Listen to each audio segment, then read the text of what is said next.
Hello ಸ್ನೇಹಿತರೆ, welcome back to my YouTube channel. ನಾನು ನಿಮ್ಮ ನೇತ್ರ. ಎಲ್ಲರೂ ಹೇಗಿದ್ದೀರಾ? ಆರಾಮಾಗಿದ್ದೀರಾ ಅಂತ ಭಾವಿಸ್ತಾ ಇವತ್ತಿನ ವ್ಲಾಗ್ನ ಆರಂಭ ಮಾಡುವ. ಇವತ್ತು ನಾನು ಏನೇನೆಲ್ಲ ಮಾಡಿದೆ, ಎಲ್ಲೆಲ್ಲೆಲ್ಲ ಹೋಗಿದ್ದೆ ಅನ್ನೋದನ್ನು ಈ ಲಾಗಲ್ಲಿ ತೋರಿಸ್ತಾ ಇದ್ದೀನಿ. ಎಲ್ಲೂ ಸ್ಕಿಪ್ ಮಾಡ್ದೇ ಪೂರ್ತಿಯಾಗಿ ಲಾಗ್ನ ಮಾಡಿ. ಇವಾಗ ಹಲಸಿನ ಹಣ್ಣು ಸೀಸನ್ ಆಗಿರೋದ್ರಿಂದ ಹಲಸಿನ ಹಣ್ಣು ಕಡುಬು ಮಾಡಬೇಕು ಅಂತ ಅನ್ನಿಸ್ತು. ಸೊ ಹಾಗಾಗಿ ಹಲಸಿನ ಹಣ್ಣು ಕಡುಬು ಮಾಡುವ ಅಂಥೇಳಿ ಹೇಳಿದೆ ಅತ್ತೆ ಹತ್ರ. ಹಣ್ಣಿತ್ತು, 2 ಹಣ್ಣು ತೊಗೊಂಡು ಬಂದು ತೊಳೆನೇ ತೆಗಿತಾ ಇದ್ದಾರೆ. ಇದನ್ನು ತೆಗೆದು ರಸ ತೆಗಿಬೇಕು. ಸೊ ಇಷ್ಟಿಂದ ಮಾಡಬೇಕು ಅಂತಲೇ ಇದ್ವಿ. ತುಂಬ ಹಲಸಿನ ಹಣ್ಣು ಬಿಟ್ಟಿತ್ತು, ಆದರೆ ಮಾಡಲಿಕ್ಕೆ ಮಳೆ ಇರಲಿಲ್ಲ. ಹಾಗಾಗಿ ಮಾಡಲಿಲ್ಲ. ಯಾಕೆಂದರೆ ನಮ್ಮ ಮನೆಯವರಿಗೆ ಮಳೆ ಬರಬೇಕು ಹಲಸಿನ ಕಡುಬು ತಿನ್ನಬೇಕು ಅಂದರೆ. ಈಗ ಮಳೆ ಸ್ಟಾರ್ಟ್ ಆಯಿತಲ್ಲ, ಹಾಗಾಗಿ ಕಡುಬು ಮಾಡು ಅಂತ ಹೇಳಿದ್ರು. ಹಾಗಾಗಿ ಮಾಡ್ತಾಯಿದ್ದೀನಿ. ಕೆಲವೊಬ್ಬರು ಅಕ್ಕಿನ ನೆನೆ ಹಾಕ್ಕೊಂಡು ತರಿತರಿಯಾಗಿ ರುಬ್ಕೊಂಡು ಮಾಡ್ತಾರೆ. ಸೊ ನಾನಿಲ್ಲಿ ಅಕ್ಕಿನ ತೊಳ್ಕೊಂಡು ಮತ್ತು ತರಿತರಿಯಾಗಿ ಕಡಿಯನ್ನು ಮಾಡಿಕೊಂಡು ಹುಡಿ ಹಿಟ್ಟಿಂದ ಹಲಸಿನ ಕಡುಬನ್ನು ಮಾಡ್ತೀನಿ ಅಂತಲೇ ಹೇಳ್ಬೋದು. ಒಬ್ಬೊಬ್ಬರು ಒಂದೊಂದು ಥರ ಮಾಡ್ತಾರೆ. ನೋಡ್ಬೋದು, ಕಡುಬು ಆಲ್ರೆಡಿ ಕೊಟ್ಟೆಲಿ ಹಾಕಿ ಕಟ್ಟಿಟ್ಟಿದ್ದೀನಿ. ಬಾಳೆ ಎಲೆ ಕೊಟ್ಟೆ ಮಾಡಿ, ಬಾಳೆ ಎಲೆ ಕೊಟ್ಟೆಯನ್ನು ಮಾಡಿ ಆಯಿ ಕೊಟ್ಟು ಕಳಿಸಿದ್ರು ನನಗೆ. ಮೊನ್ನೆ ಚಿಕ್ಕಮ್ಮನ ಮನೆಗೆ ಹೋಗಿದ್ನಲ್ಲ, ಅಲ್ಲಿ ತೊಗೊಂಬಂದಿದ್ದೆ. ಇಲ್ಲಿ ಒಲೆ ಬೆಂಕಿ ಹಾಕಿ ಪಾತ್ರೆನ ಇಟ್ಟಿದ್ದೀನಿ ಕಡುಬು ಬೇಯಲಿಕ್ಕೆ.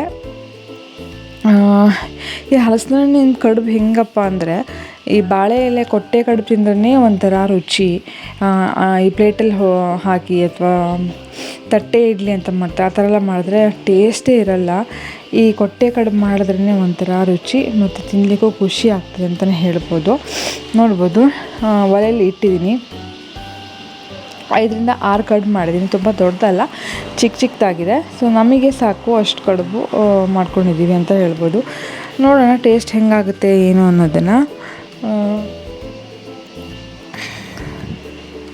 ನಮ್ಮ ಮನೆಯವರಿಗೆ ಮಳೆ ಬಂದಾಗಲೇ ಮಾಡಬೇಕು ಅಂತ ಇಷ್ಟು ದಿವಸ ವೆಯ್ಟ್ ಮಾಡಿ ಫೈನಲಾಗಿ ನಾವು ಕಡುಬು ತಿನ್ನುವಂಥ ಭಾಗ್ಯ ಬಂತು ಅಂತಲೇ ಹೇಳ್ಬೋದು. ಮತ್ತು ಚರ್ರಿ ಇಟ್ಕೊಂಡು ಈ ಥರ ಕೆಲಸ ಮಾಡೋದು ತುಂಬಾ ಕಷ್ಟ ಆಗ್ತದೆ.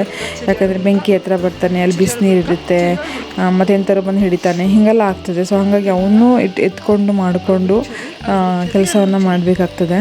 ಎಲ್ಲ ಟೈಮು ನಮ್ಮ ಮನೆಯವರು ಇರೋದಿಲ್ಲ. ಸೊ ಅವನು ಎತ್ಕೊಳ್ಳಿಕ್ಕೆ ಆಗೋದಿಲ್ಲ. ಅಚ್ಚಿ ನೋಡ್ಕೋಬೇಕಿಲ್ಲ, ನಾನು ನೋಡಿಕೊಂಡು ಸ್ವಲ್ಪನೇ ಕೆಲಸ ಮುಗಿಸ್ಕೊಂಡು ಮಾಡಬೇಕಾಗ್ತದೆ. ಪಾಪ ಇವತ್ತು ಅವನಿಗೆ ಸ್ನಾನ ಕೂಡ ಮಾಡಿಸಿಲ್ಲ. ಜಸ್ಟ್ ಒಂದು ಊಟ ಅಷ್ಟೇ ಆಯಿತು, ನಮ್ದು ಯಾರ್ದು ಊಟ ಆಗಲಿಲ್ಲ. ಇಲ್ಲಿ ಭೀಮ ಇದ್ದಾನೆ ಕೆಳಗಡೆ, ಕಾಟ್ ಕೆಳಗಡೆ. ಭೀಮನ ಓಡಿಸ್ಬೇಕು ಅಂಥೇಳಿ ಆ ಥರ ಮಾಡ್ತಾ ಇದ್ದಾನೆ. ಇನ್ನು ಅವನಿಗೆ ಸ್ನಾನ ಮಾಡಿಕೊಂಡು ಒಂದು ಕಡೆ ಹೋಗೋದಿತ್ತು. ಎಲ್ಲಿಗೆ ಏನು ಅನ್ನೋದನ್ನು ಹೇಳ್ತೀನಿ ಬನ್ನಿ. ಇಲ್ಲಿ ಹೋಗದೇ ತುಂಬ ದಿನ ಆಗೋಗಿತ್ತು. ನನಗೆ ಸೂರ್ಯ ಅವ್ರು ಇರಲಿಲ್ಲ, ಆಚೆ ಹೋಗಿದ್ದರು. ಹಾಗಾಗಿ ನಾನು ಅಂದರೆ ಒಂದು ಮದುವೆ ಇತ್ತು ಊರಲ್ಲಿ. ಸೊ ಆ ಮದುವೆಗೆ ಹೋಗಿದ್ದರು.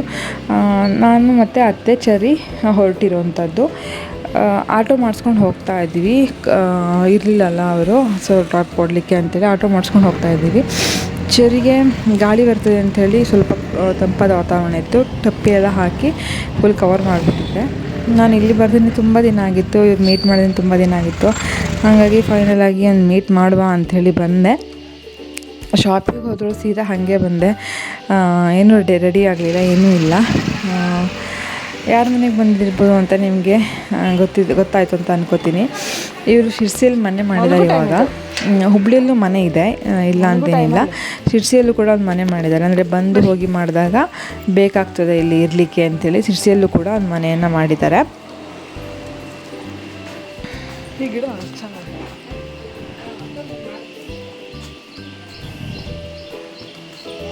ಇವ್ರ ಮನೆ ಇರೋದು ಫಸ್ಟ್ ಫ್ಲೋರಲ್ಲಿ ಉಂಟು. ಸ್ವಲ್ಪ ಮೆಟ್ಲನ್ನು ಹತ್ಕೊಂಡು ಹೋಗ್ಬೇಕಾಗ್ತದೆ. ಬಂದ ತಕ್ಷಣ ಲಿಯೋರ್ ಮಾತಾಡಿಸಿದ್ವಿ. ಲಿಯೋ ಅಂದ ತಕ್ಷಣ ಗೊತ್ತಾಯಿತು ನಾವು ಯಾರ ಮನೆಗೆ ಬಂದಿದ್ದೀವಿ ಅಂತೇಳಿ. ಹೌದು, ನಾನು ಅಕ್ಕನ ಮನೆಗೆ ಬಂದಿದ್ದೆ. ಅವಳನ್ನ ಮೀಟ್ ಮಾಡಿದ್ದು ತುಂಬ ದಿನ ಆಗಿತ್ತು. ನನಗೂ ಬೇಜಾರಾಗಿಬಿಟ್ಟಿತ್ತು. ಅವಳಿಗೂ ಕೂಡ ಚರಿ ನೋಡಬೇಕು, ನಮ್ಮ ನೋಡಬೇಕು ಅಂತ ಹೇಳಿದ್ಲು. ಸೊ ಹಾಗಾಗಿ ಬಂದ್ವಿ. ಒಂದು ಕ್ಯಾಟ್ ಸಾಕಿದ್ರು. ಎಷ್ಟು ಮುದ್ದಾಗಿತ್ತು ಆ ಬೆಕ್ಕ ಅಂದರೆ. ಅದ್ರ ಹೆಸರು ಸಿಂಬಾ ಅಂತ. ಎಷ್ಟು ಕ್ಲೀನಾಗಿ, ಎಷ್ಟು ಬೆಳ್ಳಗಿದೆ ಗೊತ್ತಾ. ತುಂಬಾ ಅಂದರೆ ತುಂಬ ಮುದ್ದಾಗಿದೆ. ಅದು ಕಚ್ಚೋದಾಗಲಿ ಪರ್ಚೋದಾಗಲಿ ಏನೂ ಮಾಡಲ್ಲ. ಅದು ನೇಲ್ಸೆಲ್ಲ ಕಟ್ ಮಾಡಿ ತುಂಬ ನೀಟಾಗಿ ಮಾಡಿರ್ತಾಳೆ. ಅವಳಿಗೊಂದು ಕಡುಬು ತೊಗೊಂಡು ಬಂದಿದ್ದೆ ನಾನು. ಅಕ್ಕನಿಗೂ ಹಲಸಿನ ಕಡುಬು ತುಂಬ ಅಪರೂಪ ಅಂಥೇಳಿ ಒಂದು ಕಡುಬನ್ನ ತೊಗೊಂಡು ಬಂದಿದ್ದೆ. ಚಿಕ್ಕದೇ, ಸ್ವಲ್ಪ ಟೇಸ್ಟ್ ಮಾಡಲಿ ಅಂಥೇಳಿ ತೊಗೊಂಡು ಬಂದೆ. ನಾವು ಬರೋ ಅಷ್ಟೊತ್ತಿಗೆ ಅಡುಗೆ ಕೂಡ ರೆಡಿ ಇತ್ತು. ಇನ್ನೇನು ಊಟ ಮಾಡಬೇಕು. ಚರಿಗೇನು ಊಟ ಮಾಡಿಸೋ ಕೆಲಸ ಇಲ್ಲ, ಮನೆಯಲ್ಲೇ ಊಟ ಮಾಡಿಸ್ಕೊಂಡು ಬಂದಿದ್ದೆ. ಎಷ್ಟು ಕ್ಯೂಟಾಗಿದೆ ನೋಡಿದರೆ, ಕಣ್ಣು ಮೂಗು ವಾವ್ ಬ್ಯೂಟಿಫುಲ್ ಆಗಿದೆ ಸಿಂಬಾ ಅಂತಲೇ ಹೇಳ್ಬೋದು. ತುಂಬ ಮುದ್ದಾಗಿದೆ. ನಾನು ಫಸ್ಟ್ ಟೈಮ್ ನೋಡಿದಾಗ ಸಪೂರಾಗಿತ್ತು, ಅಂದರೆ ತೆಳ್ಳಗಿತ್ತು. ಈಗ ಒಳ್ಳೆ ಬೆಳ್ಕೊಂಡಿದೆ, ದಪ್ಪಾಗಿ ಗುಂಡಾಗಿದೆ ಅಂತಲೇ ಹೇಳ್ಬೋದು.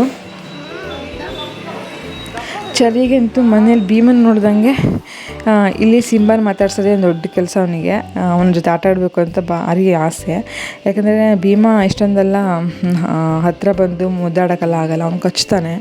ದೂರದಿಂದನೇ ಮಾತಾಡಿಸ್ಬೇಕಾಗ್ತದೆ ನಮ್ಮನೆ ಭೀಮನಿಗೆ. ಇವನು ಹಾಗಲ್ಲ, ಆರಾಮಾಗಿ ಎತ್ಕೊಂಡು ಆಟ ಆಡಿಸ್ಬೋದು. ಅವನಿಗಂತೂ ನನ್ನ ಚರಿಗಂತೂ ಫುಲ್ ಖುಷಿ ಬಂತು. ಯಾಕಂದರೆ ಆ ಕಡೆ ಸಿಂಬಾ ಸಿಗ್ತಾನೆ, ಈ ಕಡೆ ಲಿಯೋ ಇದ್ದಾನೆ. ಆರಾಮಾಗಿ ಆಡಿಕೊಂಡು ನೋಡಿಕೊಂಡು ಓಡಾಡ್ಕೊಂಡಿದ್ದ ಅಂತಲೇ ಹೇಳ್ಬೋದು. ಆಮೇಲೆ ಬಂದ ತಕ್ಷಣ ಒಂದು ಫುಲ್ ಮನೆ ಸರ್ವೆ ಮಾಡೋ ಕೆಲಸ. ಎಲ್ಲೆಲ್ಲಿ ಏನೇನು ಇಟ್ಟಿದ್ದಾರೆ ಅದನ್ನೆಲ್ಲ ಎತ್ಕೊಂಬರ್ಬೇಕು. ಎಲ್ಲ ಇಡೀ ಮನೆ ಫುಲ್ ಹೋಗಿ ಬಂದ, ಎಲ್ಲೆಲ್ಲಿ ಏನೇನಿದೆ ಅಂತ ಹೇಳಿ. ತುಂಬ ಚೆನ್ನಾಗಿತ್ತು ಮನೆ. ಇದು ಆಲ್ಮೋಸ್ಟ್ ಮಾಡಿ ಒಂದು 5 months ಆಯಿತು ಅನಿಸುತ್ತೆ ಈ ಮನೆ ಮಾಡಿ. ತುಂಬ ಚೆನ್ನಾಗಿದೆ. ಎಲ್ಲ ಫೆಸಿಲಿಟೀಸ್ ಕೂಡ ಮನೆ ಒಳಗಡೆ ಉಂಟು. ಇಲ್ಲಿ ಬೆಡ್ರೂಮಿಗೆ ಬಂದು ಕಬರ್ಡ್ ಡೋರ್ ಓಪನ್ ಮಾಡಿ ಅಲ್ಲಿರೋ ಬಟ್ಟೆಗಳನ್ನೆಲ್ಲ ಹೊರಗಡೆ ಹಾಕಿ ಎಷ್ಟು ಕೆಲಸ ಮಾಡ್ತಾನೆ ಅಂದರೆ, ಅಕ್ಕ ಅದನ್ನೇ ಹೇಳ್ತಾಯಿದ್ರು, ಎಷ್ಟು ಚೂಟಿ ಇದ್ದಾನೆ, ಎಷ್ಟು ತಂಟೆ ಮಾಡ್ತಾನೆ ನೋಡು ಅಂತೇಳಿ. ಆಮೇಲೆ ನಾವಿಲ್ಲಿ ಹೊರಗಡೆ ಎತ್ಕೊಂಡಿದ್ವಿ. ಅಕ್ಕ ಆಚೆ ಹೋಗಿದ್ರು, ಒಂದು ಸಣ್ಣ ಕೆಲಸ ಇದೆ ಅಂತ. ಬರೋ ಅಷ್ಟೊತ್ತಿಗೆ ಹೊರಗಡೆ ಆರಾಮಾಗಿ ನಿಂತ್ಕೊಂಡಿದ್ವಿ ಗಾಳಿಗೆ. ಮಳೆನೂ ಕೂಡ ಸ್ಟಾರ್ಟ್ ಆಗಿತ್ತು ಸಣ್ಣಗೆ. ಇವತ್ತು ಸ್ವಲ್ಪ ಮಳೆ ಕಡಿಮೆನೇ ಉಂಟು ಅಂತ ಹೇಳ್ಬೋದು. ಬೆಳಗ್ಗೆ ಸ್ವಲ್ಪ ಜಾಸ್ತಿನೇ ಇತ್ತು, ಮಧ್ಯಾಹ್ನ ಆಗ್ತಾಯಿದ್ದಂಗೆ ಸ್ವಲ್ಪ ಕಡಿಮೆ ಅನಿಸ್ತು ಮಳೆ. ತುಂಬ ಜೋರಾಗೂ ಇಲ್ಲ, ತುಂಬ ಕಡಿಮೆನೂ ಇಲ್ಲ, ಆ ಥರದಲ್ಲಿ ಮಳೆ ಇತ್ತು ಅಂತಲೇ ಹೇಳ್ಬೋದು. ತುಂಬ ಚೆನ್ನಾಗಿತ್ತು. ಏರಿಯಾನೂ ಕೂಡ ತುಂಬ ಸೈಲೆಂಟಾಗಿ, ತುಂಬಾ ಅಂದರೆ ಖುಷಿ ಆಗ್ತಾಯಿತ್ತು ಅಲ್ಲಿ ಹೋದಾಗ. ಅಂದರೆ ಸಿಟಿ ಇದ್ದಾರೆ ಅಂತ ಅನ್ನಿಸ್ತಾ ಇರಲಿಲ್ಲ, ಸ್ವಲ್ಪ ಹಳ್ಳಿ ವಾತಾವರಣನೇ ಇತ್ತು. ತುಂಬಾ ಖುಷಿ ಆಯಿತು ಅಂತಲೇ ಹೇಳ್ಬೋದು. ಮಳೆನೂ ಸ್ಟಾರ್ಟ್ ಆಗಿದೆ, ನೋಡ್ಬೋದು, ನಿಮ್ಗೆ ಕಾಣಿಸ್ತಿದೆ ಅನ್ಕೋತೀನಿ. ಅಷ್ಟೊತ್ತಿಗೆ ಅಕ್ಕ ಆಚೆ ಹೋಗಿದ್ರು, ಸೊ ಅವರು ಕೂಡ ಬಂದರು. ಅವ್ರು ಬರ್ಬೇಕಾದ್ರೆ ಮಳೆ ಬರ್ತಾಯಿತ್ತು, ಸೊ ಹಂಗಾಗಿ ಓಡಾಡ್ಕೊಂಡು ಬರ್ತಿದ್ದಾಳೆ.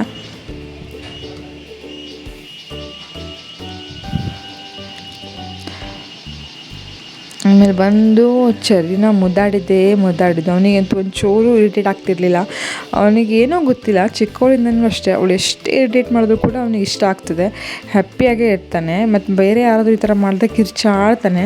ಅವಳು ಹೆಂಗೆ ಮಾಡಿದ್ರು ಕೂಡ ಅವಳ ಜೊತೆ ಆರಾಮಾಗಿ ಕಂಫರ್ಟೇಬಲ್ ಆಗಿರ್ತಾನೆ ಅಂತಲೇ ಹೇಳ್ಬೋದು. ಅವಳು ಅಂತೂ ಎಷ್ಟು ಇರಿಟೇಟ್ ಮಾಡ್ತಾಳೆ ಒಂದೊಂದು ಸತಿ, ಆದ್ರೂ ಕೂಡ ಖುಷಿಯಾಗಿರ್ತಾನೆ ಅವನು ಅಂತಲೇ ಹೇಳ್ಬೋದು.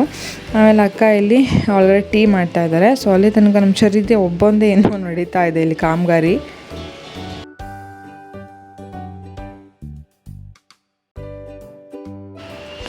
ಅವನಿಗೆ ಇವತ್ತು ನಾನು ತಲೆಗೆ ಸ್ನಾನ ಮಾಡಿಸ್ಲಿಲ್ಲ, ಸ್ವಲ್ಪ ಆಯಿಲ್ ಹಾಕಿದ್ದೆ.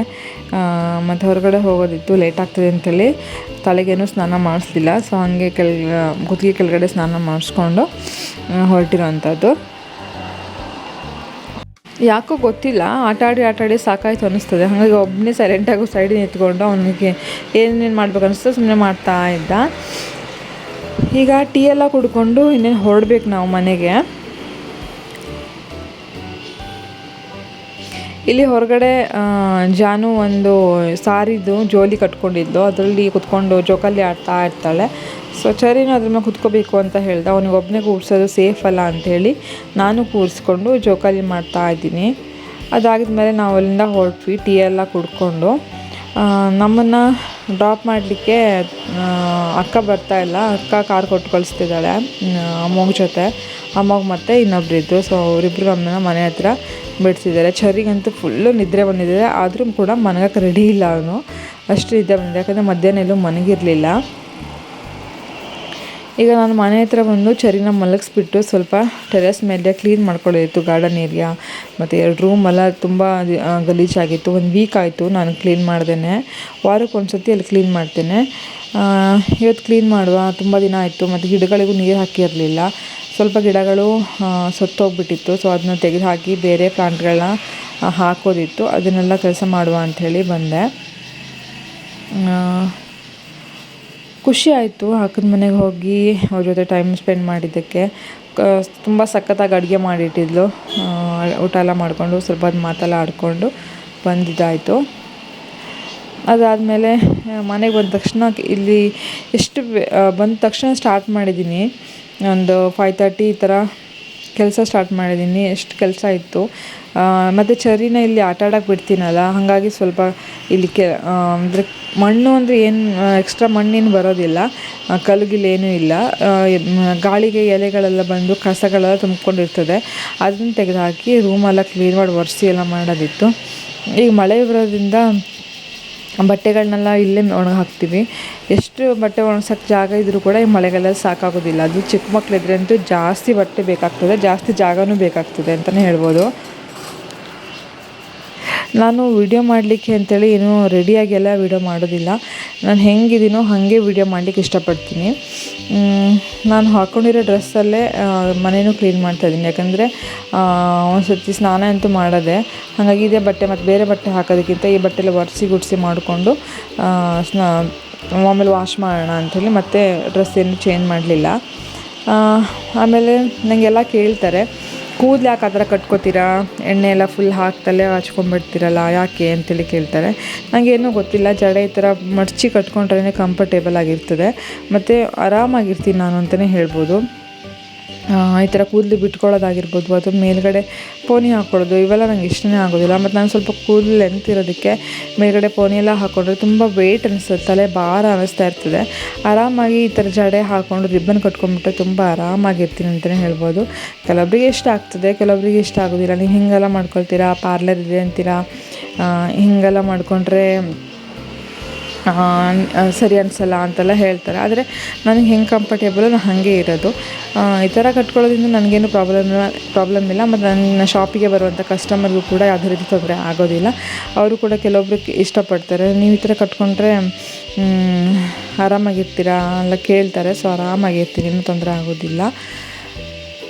ನಿಮಗೆ ಹೆಂಗೆ ಕಂಫರ್ಟೇಬಲು ಹಂಗಿದ್ರೇ ಮುಂದಿನ ಕೆಲಸ ಮಾಡ್ಬೋದು. ಸೊ ನಾವು ಹೆಂಗಾದರೂ ಮಾಡಿಕೊಂಡು ಒಟ್ರಾಶಿ ಬೇರೆಯವ್ರಿಗೋಸ್ಕರ ಬದುಕೋಕ್ಕಾಗಲ್ಲ, ನಮಗೋಸ್ಕರ ನಾವು ಬದುಕಬೇಕಾಗ್ತದೆ, ಅದಕ್ಕೆ ಹೇಳ್ತಾ ಇದ್ದೀನಿ. ಇಲ್ಲಿ ನಾನು ಅಂದರೆ ಎವ್ರಿ ಡೇ ಮನೆಯಲ್ಲಿ ಫುಲ್ ಮನೇನ ಒರೆಸಿ ಗುಡಿಸಿ ಮಾಡ್ಕೊಳ್ತೀವಿ.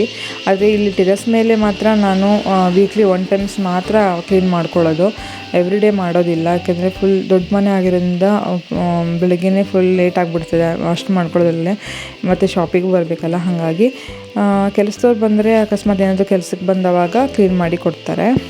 ಇಲ್ಲೊಂದು ಪಾಟಿಗೆ ಗಿಡ ಸತ್ತೋಗ್ಬಿಟ್ಟಿತ್ತು ಅಂತ ಹೇಳಿದ್ನಲ್ಲ, ಆ ಗಿಡನ ಬೇರೆ ಗಿಡ ಹಾಕಿದ್ದೆ, ಸ್ವಲ್ಪ ಪಾಟಿಗೆ ಮಣ್ಣೆಲ್ಲ ತಾಗಿತ್ತು, ಅದನ್ನು ಒರೆಸ್ತಾ ಇದ್ದೀನಿ. ಗಾರ್ಡನ್ ಏರಿಯಾದು ಲಾಗ್ ಮಾಡಬೇಕು ಅಂತಲೇ ಇರ್ತೀನಿ. ಯಾಕಂದರೆ ಗಿಡಗಳು ಚೆನ್ನಾಗಿ ಆಗ್ತಾನೇ ಇಲ್ಲ. ಗಿಡಗಳೆಲ್ಲ ಒಳ್ಳೆ ಬೆಳೆದ ಮೇಲೆ ಮಾಡುವ ಅಂಥೇಳಿ ನಾನು ಅಂದ್ಕೊಂಡ್ರೆ ಗಿಡಗಳು ಯಾಕೋ ಅಲ್ಲಿ ಚೆನ್ನಾಗಿ ಆಗ್ತಾಯಿಲ್ಲ, ಮೇಲಿಂದ ಬಿಸಿಲು ಬೀಳ ಸಾಕಾಗ್ತಾಯಿಲ್ಲ ಅಂತ ಅನ್ನಿಸ್ತದೆ. ನೋಡುವ ಯಾವಾಗ ಟೈಮ್ ಕೂಡ ಬರ್ತದೆ ಅಂಥೇಳಿ. ಇವತ್ತಿನ ಲಾಗ್ ಇಷ್ಟೇ ಸ್ನೇಹಿತರೆ, ನಿಮಗೆಲ್ಲರಿಗೂ ಇಷ್ಟ ಆಗಿದೆ ಅಂತ ಅಂದ್ಕೊಂಡಿದ್ದೀನಿ. ಆಲ್ಮೋಸ್ಟ್ ಎಲ್ಲರಿಗೂ ಇಷ್ಟ ಆಗ್ತಾ ಉಂಟು. ಹೀಗೆ ಎಲ್ಲರ ಪ್ರೀತಿಯ ಸಪೋರ್ಟ್ ಹೀಗೆ ಇರಲಿ, ನಿಮ್ಮೆಲ್ಲರ ಆಶೀರ್ವಾದ ಹೀಗೆ ಇರಲಿ. ಇನ್ನು ಯಾರೋ ಹೊಸದಾಗಿ ನನ್ನ ಚಾನಲ್ ನೋಡ್ತಿದ್ದೀರಾ ಅಂದರೆ ದಯವಿಟ್ಟು ಸಬ್ಸ್ಕ್ರೈಬ್ ಮಾಡಿಕೊಂಡು ನನ್ನ ಚಾನಲ್ ನೋಡಿ, ಅದಷ್ಟನಿಗೆ ಶೇರ್ ಮಾಡಿ, ಲೈಕ್ ಮಾಡಿ, ಕಮೆಂಟ್ ಮಾಡೋದ್ರಿಂದ ನನಗೂ ಗೊತ್ತಾಗ್ತದೆ ನನ್ನ ವ್ಲಾಗ್ ಇಷ್ಟ ಆಯಿತಾ, ಇಷ್ಟ ಆಗಲಿಲ್ವಾ, ಅಥವಾ ಏನಾದರೂ ಚೇಂಜ್ ಮಾಡ್ಕೋಬೇಕಾ ಅಂತ ಹೇಳೋದು. ಪ್ರತಿ ಸತಿನೂ ಕೂಡ ಇದನ್ನು ಹೇಳ್ತೀನಿ, ಇವಾಗ ಮತ್ತೆ ಅದನ್ನು ಹೇಳ್ತಾ ಇದ್ದೀನಿ. ಸರಿ, ಹಾಗಿದ್ರೆ ಮತ್ತೆ ಮುಂದಿನ ವ್ಲಾಗಲ್ಲಿ ಸಿಗ್ತೀನಿ. Thank you so much. Thank you for watching. Bye bye. Love you.